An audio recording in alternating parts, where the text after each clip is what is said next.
have you ever said something to the effect of, why do all these people do that? Or all these people are, and fill in the blank. If you answer yes to either one of those questions, you have endorsed a stereotype.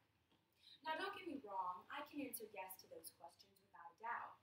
I've even recently took a Harvard IAT test, and these tests are designed to determine if someone has bias toward one thing over another. There are several tests to take, but I chose three. The ones I chose were dark-skinned people or light-skinned people, Arab Muslims or other people, and white people or black people.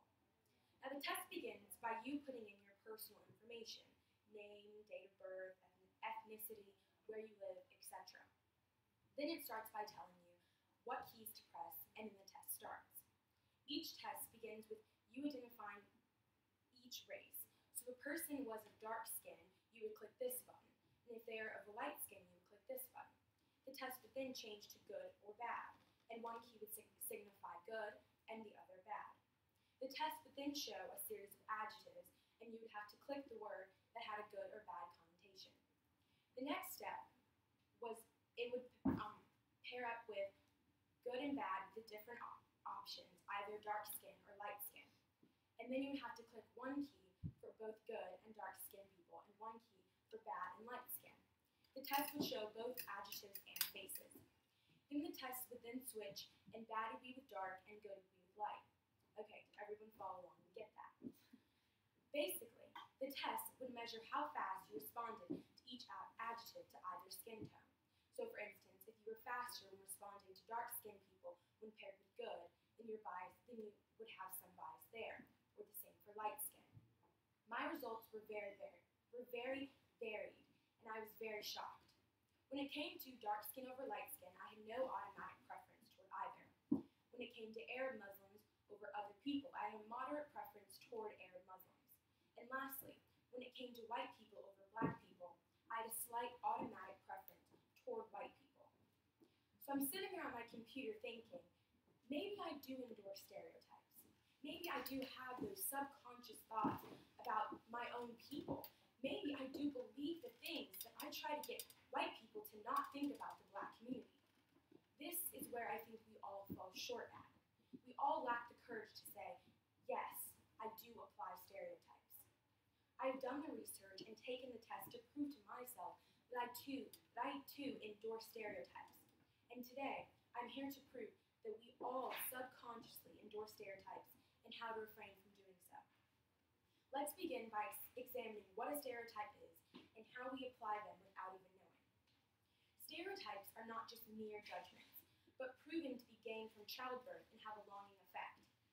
A well-known research journal titled the Journal of Cognitive Neuroscience did a recent study on how stereotypes are not merely conscious judgments, but subconscious judgments that we think of without even knowing it. Suzanne Gwathling, an author in the journal, goes on to state that stereotypes are acquired during early childhood and reinforced throughout adult life. In a scientific journal written by Professor Rebecca Bleiger at the University of Texas, her extensive research has shown that by the age of 5, most Euro-Americans attribute negative characteristics among Euro-American children about African Americans. They go to explain how stereotypes are founded in our memory. Bleiger later wrote in her journal that about youth-based stereotypes that two memory effects were noted. First, subjects were likely to forget schema-inconsistent material and schema-consistent material. Second, when schema-inconsistent material was recalled at all, subjects tended to distort it to conform to their attitudinal schematic. This evidence goes to show that from a young age, we like to categorize people. And when people do not fit into these categories, as the research shows, we distort them back into that image. Bleiger then did a study in which they tested kids' memories for stories that were either consistent with or inconsistent with cultural, racial stereotypes. The results were just as predicted. The children recalled way more stereotypical stories than non-stereotypical stories. Therefore, even without knowing that we apply stereotypes, they are integrated in us from childhood. Oftentimes, we neglect seeing these stereotypes that we apply, and they fester, and we apply them greater on in life. But many of us tell ourselves that some stereotypes are good or nice, and person we put the stereotype on may feel, we learn that there is no such thing as a good stereotype. The concept of a good stereotype is not real.